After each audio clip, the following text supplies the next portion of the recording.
On est en expertise de toiture. Ici, on a un problème, on a suffisamment d'isolant. On a de la cellulose, puis on a un styrofoam de R5 en bas.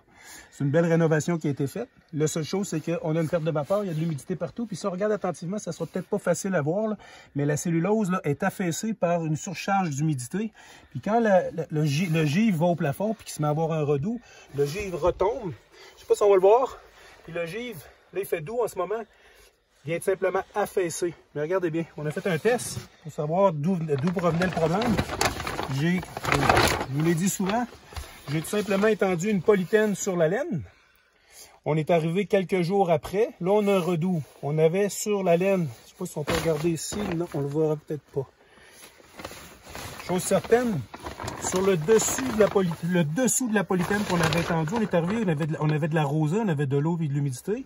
On avait une belle ligne droite d'humidité. Puis, regardez bien, vous avez la belle ligne droite. C'est le joint de feuille du styrofoam qui a probablement pas été scellé. Puis s'il a été scellé, ben, le tape qui est utilisé comme scellant s'est décollé. Mais moi, je mettrais ma main au feu qui n'est pas scellé.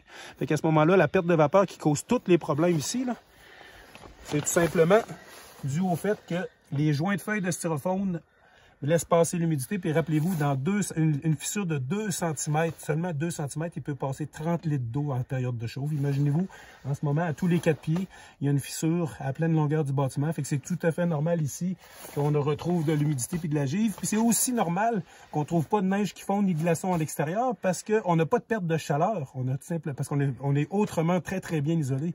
On a de la perte d'humidité. Fait que ça, c'est insidieux, on s'en rend pas compte. Le propriétaire s'en est pas rendu compte dans les 15 dernières années. Là, des places, ça commence à pourrir.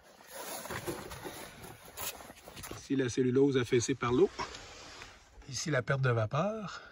Puis de ce côté-là, on les a pas, là, les alcôves, là, avec... On va mettre notre main. Il n'y en a probablement pas. Puis ici, regardez la profondeur de l'eau qui est ici. Puis comme je vous dis, c'est pas un manque d'isolation, c'est une perte de vapeur. Puis c'est l'eau, quand il y a des redoux qui retombent sur la laine depuis année après année, qui fait toutes ces cavités-là. On va aller voir la raison au bout.